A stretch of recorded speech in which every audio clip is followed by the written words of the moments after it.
بسم اللہ الرحمن الرحیم اللہم صلی علی محمد وعلی آل محمد۔ قصہ ایک دشمن رسول صلی اللہ علیہ وآلہ وسلم کے قتل کا۔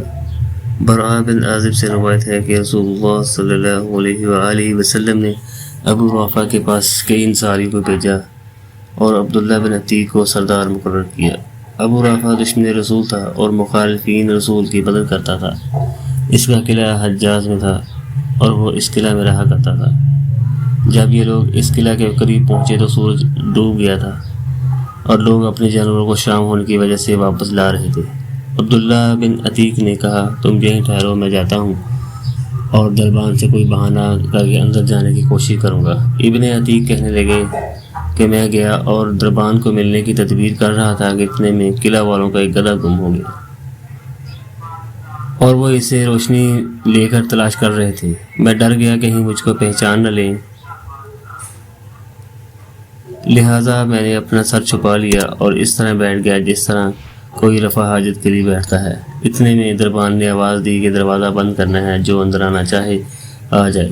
دربان نے عبداللہ کو یہ خیال کر کے کہ یہ ہمارا ہی آدمی ہے آواز دی کہ اللہ کے بندے تو اندر آنا چاہتا ہے تو آ جا، کیونکہ دروازہ بند کرنا ہے۔ عبداللہ بن عتیق کہنے لگے کہ میں نے یہ سن کر اندر گیا اور گدھوں کے باندھنے کی جگہ میں چھپ گیا۔ دربان نے دروازہ بند کر کے ایک چابیاں ایک کیل میں لٹکا دیں۔ جب دربان سو گیا تو میں نے اٹھ کر چابیاں اتار لی اور قلعہ کا دروازہ کھول دیا تاکہ بھاگنے میں آسانی ہو۔ ادھر ابو رافع کے پاس رات کو داستانیں ہوتی تھیں اور وہ اپنے بالا خانے میں بیٹھا داستان سن رہا تھا۔ جب تمام داستان کہنے والے چلے گئے اور ابو رافع بھی چلا گیا تو میں بالا خانے پر چڑھا، جس دروازے سے داخل ہوتا تھا اس کو اندر سے بند کر لیتا تھا، اور اس سے میری غرض یہ تھی کہ اگر لوگوں کو میری خبر ہو بھی جائے تو ان کے پہنچنے تک میں ابو رافع کا کام تمام کر دوں گا۔ غرض میں نے ابو رافع تک پہنچا، وہ ایک اندھیرے کمرے میں اپنے بچوں کے ساتھ سو رہا تھا۔ میں اس جگہ کو اچھی طرح معلوم نہ کر سکا اور ابو رافع کہہ کر پکارا۔ اس نے کہا کون ہے؟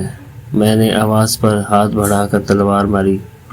میرا دل دھڑک رہا تھا مگر یہ بار خالی ہو گیا اور چلا گیا۔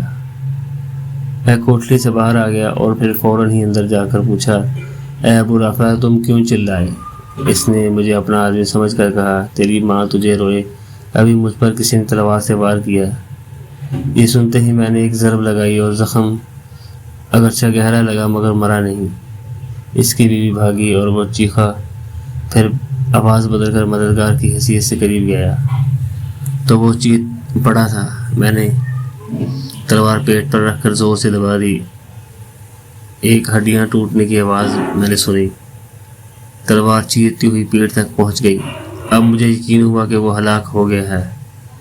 پھر میں واپس لوٹا اور ایک ایک دروازہ کھولتا جاتا اور سیڑھیوں سے نیچے اترتا جاتا تھا۔ میں سمجھا کہ زمین آ گئی، چاندنی رات تھی، میں گر پڑا، پنڈلی ٹوٹ گئی۔ میں نے امامہ سے پنڈلی کو باندھ لیا اور قلعہ سے باہر آ کر بیٹھ گیا اور دل میں طے کر لیا کہ اس وقت تک یہاں سے نہیں جاؤں گا جب تک اس کے مرنے کا یقین نہ ہو جائے۔ آخر صبح ہوئی، مرغ نے اذان دی اور قلعہ کے دیوار پر کھڑے ہو کر ایک آدمی نے کہا لوگو ابو رافع کا حجاز کا سوداگر مر گیا۔ میں یہ سنتے ہی اپنے ساتھیوں کی طرف چلا اور ان سے کہا کہ جلدی چلو، اللہ نے ابو رافع کو ہلاک کر دیا۔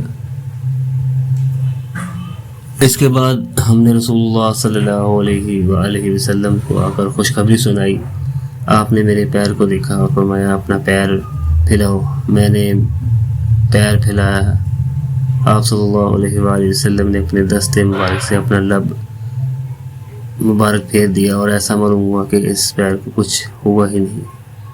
اس طرح ایک اور دشمن رسول صلی اللہ علیہ وآلہ وسلم کا اپنے انجام کو پہنچا۔ اللہم صلی علی محمد وعلی آل محمد وما علینا الا البلاغ۔